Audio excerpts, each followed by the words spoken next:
बचपन से शहर में रहने वाला मनोज इस साल होली की छुट्टियों में अपने गांव दुर्गापुर वापस आता है, जहां उसे देख पूरा गांव खुशी से झूम उठता है। जब गया था तब इतना सा था और अब देखो कितना बड़ा हो गया है। हाँ सरपंच जी, जब मैं गया था तब आप भी बहुत जवान थे और अब देखो कितने बूढ़े हो गए हैं आप। चलो चलो बढ़िया है, बच्चा घर वापस आ गया। इसी खुशी में आज रात पार्टी होगी। क्या बात है, गांव में भी पार्टियां होने लगी। वैसे अगर पार्टी की बात है तो आज क्यों सीधा होली पार्टी करते हैं। होली पार्टी की बात सुन चहल पहल में अचानक सन्नाटा छा जाता है, जिसे देख मनोज को कुछ अजीब लगता है। लेकिन तभी सरपंच बात पलट देता है। अब बहुत देर हो गई, चलो सब अपने घर चलो, पार्टी के बारे में कल सोचेंगे। मनोज भी मम्मी पापा के साथ घर आ जाता है, पर होली पार्टी और उस पर पूरे गांव की खामोशी वाली बात अभी तक उसके जहन से निकलती नहीं। पापा, होली पार्टी की बात पर सब चुप क्यों हो गए थे? अरे होगी उनकी कोई अपनी बात, मुझे गांव की पंचायती थोड़ी पता है। थक गया हूँ, चलो सो जाते हैं, कल बात करते हैं। पापा की बात मानते हुए मनोज भी सोने चला जाता है।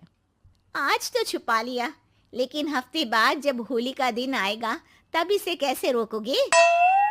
अगली सुबह सूरज के साथ ही मनोज भी गांव घूमने निकल जाता है, जिस पर रास्ते में उसे अपनी ही उम्र के कुछ लड़के भी मिलते हैं, जिनसे दोस्ती कर अब वो उनके साथ घूमने लगता है। इसी तरह कुछ दिन बीत जाते हैं और होली नजदीक आने लगती है। दोस्तों, होली में 4 दिन ही बचे हैं, पर गांव में उसकी कोई तैयारियां क्यों नहीं दिख रही?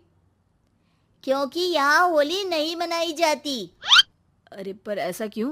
वो राजा भूषण। अरे तुम 4 दिन के लिए आए हो, क्या इतना सोच रहे हो? चलो कुछ खाने चलते हैं। इसी के साथ एक बार फिर होली की बात को टलते हुए देख मनोज को शक होने लगता है। वो घर पहुंचते ही इंटरनेट पर अपने गांव और राजा भूषण के बारे में जानकारी निकालने लगता है। क्या? मुझे आज तक ये नहीं पता था। ऐसा कैसे? किसी ने मुझे कुछ बताया क्यों नहीं? सारी जानकारी लेने के बाद मनोज गांव वालों या अपने मम्मी पापा से कुछ पूछे बिना खुद ही उसकी सच्चाई के बारे में छानबीन करने लगता है, जिसके चलते वो राजा भूषण की हवेली में पहुंचता है। वाह, क्या हवेली है यार। पर क्या यहाँ सच में कोई भूत है?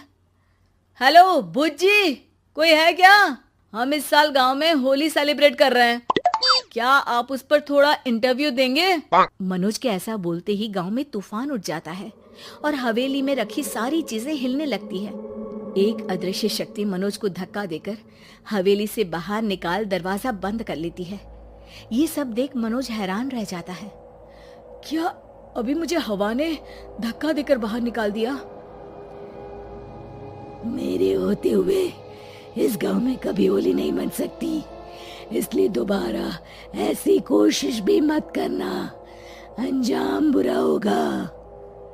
आवाज सुन मनोज हैरानी से इधर उधर देखने लगता है, पर उसे कोई दिखाई नहीं देता। वो गांव वापस आ जाता है, जहां तूफान की वजह से सब कुछ तहस महस हो चुका होता है। आखिर ये तूफान आया कैसे? ना ऐसा कोई मौसम था और ना ही हमने होली का त्योहार मनाने की बात की थी। सरपंच की बात पर कोई रिएक्शन दिए बिना मनोज चुपचाप अपने घर चला जाता है। इस तरह देखते ही देखते होली का दिन भी आ जाता है और मनोज रंग लेकर गांव में निकल जाता है, लेकिन गांव पूरी तरह खाली होता है। अरे त्योहार का दिन है, धूमधाम की जगह मातम क्यों मनाया हुआ है? मनोज की आवाज सुन सब अपने घर की खिड़कियां खोल के घर के अंदर से ही उसे वापस जाने के लिए कहने लगते हैं, पर वो किसी की नहीं सुनता। तुझे पहले भी समझाया था, अगर होली खेलने की कोशिश भी की तो अच्छा नहीं होगा। अरे बात मान लो बेटा, तुम्हें सच नहीं पता। मुझे सब पता है। सालों पहले इस राजा ने एक अंधविश्वास फैलाया और आप लोग आज तक उसे मानते आ रहे हो।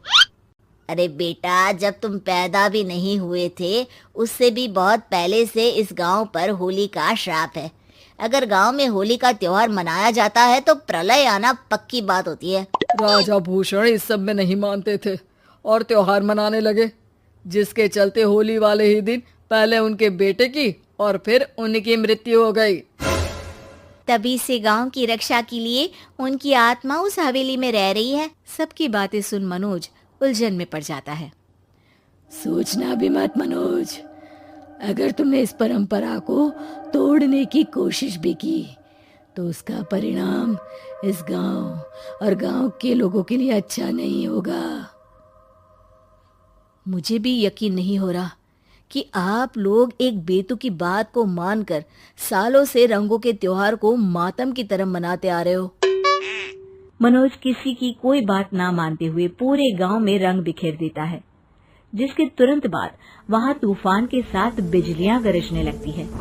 अचानक मौसम में ऐसा बदलाव देख जहां मनोज कंफ्यूजन में आ जाता है, वहीं गांव वाले डर से सहम जाते हैं।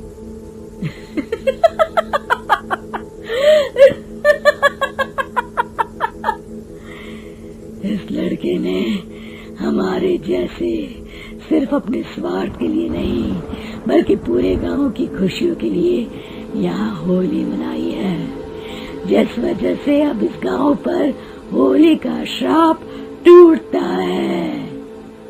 ऐसा बोलकर राजा का भूत वहां से गायब हो जाता है, जिसके बाद गांव के लोग धूमधाम से होली मनाते हैं। खुशियों के रंग गांव में बिखरे ही होते हैं कि अगली सुबह अचानक मनोज कहीं गायब हो जाता है और एक बार फिर गांव में होली का नया राज शुरू हो जाता है।